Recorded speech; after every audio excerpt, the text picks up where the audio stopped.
It started with small changes in her behavior. Longer hours on her phone, secretive smiles, and sudden excuses to stay late at work. I wanted to believe it was nothing, but my instincts told me otherwise. When I finally asked her, she laughed it off, brushed my concern aside, and said, "It's just a harmless crush, you're overreacting." The words hit me harder than I expected, not because of the so-called crush, but because of how casually she dismissed my feelings. For days, I tried to convince myself she was right. Maybe I was overreacting. Maybe I was too insecure. But then I noticed the way she lit up when his name appeared on her phone. I saw how quickly she changed the screen when I walked into the room. I wasn't imagining it. She was emotionally drifting away, and I was left clinging to a marriage that suddenly felt one-sided. I confronted her again, this time calmly. "Do you realize what you're doing to us?" I asked. She sighed as if I was burdening her with nonsense. "You're making a big deal out of nothing," she said. But the truth was, it wasn't nothing.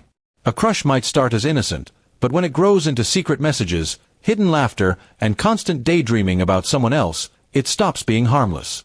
That night, I sat alone in our bedroom, staring at the wedding photos on the wall. I remembered the vows we had exchanged, the promises we made to each other.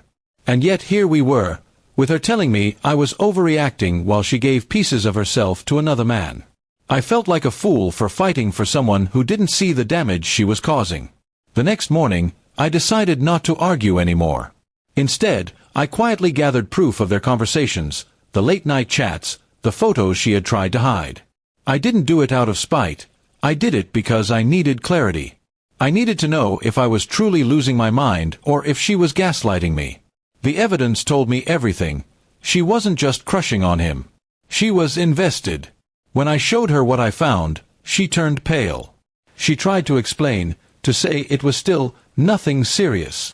But the lies were too shallow, and my patience was gone. I told her, "You don't get to decide what's serious when it comes to my heart. You can't dismiss me and expect me to stay silent." She broke down crying, but by then, my love had already started to turn into something else, self-respect. Her family called, asking why she was suddenly at their house crying. I told them the truth, word for word. At first, they tried to defend her, but when I forwarded the screenshots, their voices changed. They admitted she was wrong, but they begged me to give her another chance. I listened quietly, but my decision was already forming in my heart. Days turned into weeks, and she kept sending me messages, apologies, promises to cut contact, desperate attempts to fix what was broken. But every time I looked at her words, I remembered how easily she had dismissed me before. "It's just a harmless crush," she had said, not realizing those words were the knife that cut the deepest. I began focusing on myself, my work, my peace. For the first time in years, I felt free.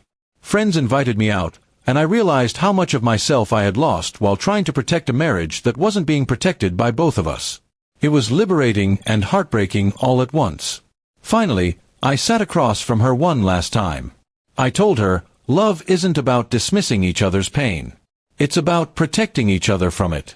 You chose him, even if you called it a crush. And by choosing him, you lost me.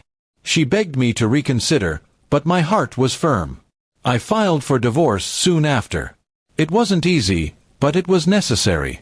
She tried to fight it, then tried to delay it, but eventually she signed.